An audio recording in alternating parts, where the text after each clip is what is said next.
Assalamualaikum warahmatullahi wabarakatuh. Semangat pagi dan salam sehat selalu untuk kita semua. Tetap perhatikan protokol kesehatan dimanapun kita berada di era pandemi COVID-19 ini. Bertemu lagi dengan saya, masih di channel yang sama, AA Edukasi. Channel yang selalu memberikan video pembelajaran untuk mempermudahkan siswa-siswi memahami materi pembelajaran. Pada video kali ini, materi yang akan saya sampaikan saya khususkan untuk siswa-siswi yang masih duduk di kelas 7 tingkat SLTP sederajat. Pada video sebelumnya, saya sudah menjelaskan materi tentang interaksi sosial. Sebagai makhluk sosial, manusia tentunya akan melakukan interaksi sosial. Dan itu wajib atau harus. Dalam melakukan interaksi sosial, tentunya masyarakat memerlukan yang namanya norma-norma. Apa itu norma-norma?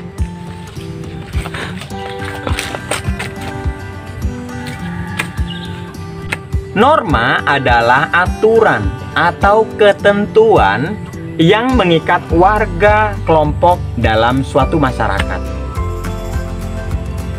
Norma digunakan itu sebagai panduan atau tatanan dan pengendali tingkah laku yang sesuai dengan harapan masyarakat. Misalnya, norma yang melarang siswa untuk menyontek. Norma tersebut itu dibuat berdasarkan nilai kejujuran yang dijunjung tinggi oleh suatu masyarakat. Dengan demikian, terdapat hubungan yang erat antara nilai dan norma. Jika nilai merupakan sesuatu yang baik, yang diinginkan atau dicita-citakan oleh masyarakat, maka norma merupakan suatu aturan atau ketentuan yang digunakan oleh masyarakat untuk mencapai cita-cita dan keinginan tersebut. Norma di masyarakat itu memiliki fungsi untuk mengatur, mengendalikan perilaku masyarakat demi terciptanya keteraturan daripada sosial. Norma itu menjadi panduan atau tatanan atau juga pengendali daripada tingkah laku.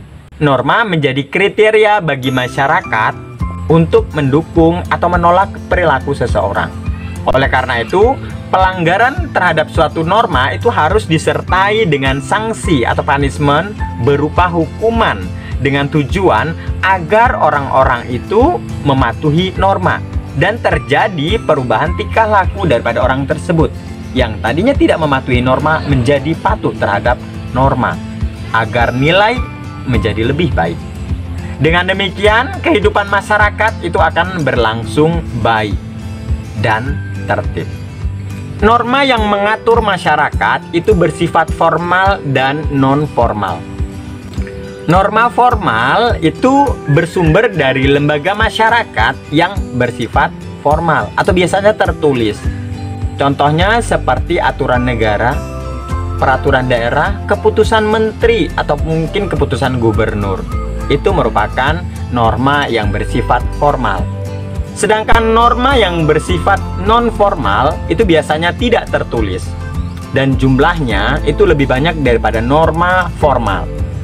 Contohnya seperti adat istiadat yang berlaku pada masyarakat, atau mungkin pantangan yang diberikan orang tua kepada anak, atau kebiasaan-kebiasaan lain yang tertanam pada suatu masyarakat. Norma dalam masyarakat itu memiliki kekuatan yang mengikat sangat berbeda-beda. Ada norma yang bersifat lemah, ada yang sedang, dan juga ada yang sangat kuat. Dilihat dari kekuatan mengikat terhadap anggota masyarakat, norma itu dibedakan menjadi beberapa tingkatan dengan kekuatan yang memaksa yang berbeda-beda. Yang pertama ada namanya cara atau usage. Perhatikan gambar berikut ini. Cara atau usage itu merupakan norma yang berada di tingkatan yang paling lemah. Karena apa?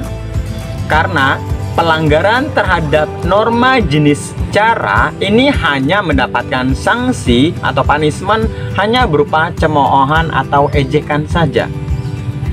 Contohnya orang yang sendawa atau berdecap ketika makan, atau mungkin orang yang meludah di sembarang tempat. Tentunya punishment atau hukuman terhadap mereka hanya berupa ejekan daripada orang yang melihatnya saja. Yang kedua, ada yang namanya kebiasaan atau namanya Volkswagen. Lihat gambar berikut.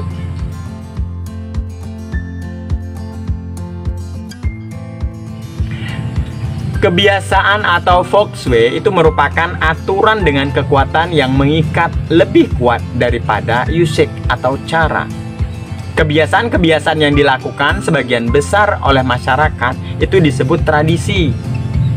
Contohnya, menggunakan tangan kanan ketika kita melakukan sesuatu, memberi salam pada saat kita bertamu ke rumah orang lain, atau mungkin sikap membungkukkan badan ketika kita lewat di depan orang yang lebih dewasa. Jenis norma berikutnya yaitu ada tata kelakuan atau mores. Perhatikan contoh berikut ini.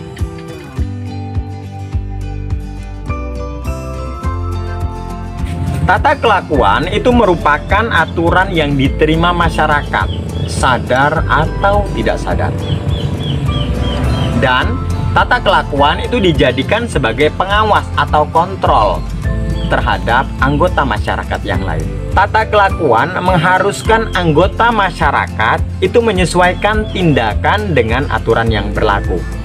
Nah, pelanggaran terhadap tata kelakuan ini sanksinya akan lebih berat dibandingkan dengan tingkatan jenis cara dan kebiasaan tadi. Contohnya, larangan mencuri atau menghilangkan nyawa orang lain, atau mungkin larangan berjudi, larangan meminum obat-obatan terlarang. Itu merupakan contoh daripada norma yang terkategorikan dalam tata kelakuan. Sedangkan yang terakhir, norma yang tingkatannya paling kuat yaitu adat istiadat atau custom. Kalian bisa lihat contoh pada gambar berikut.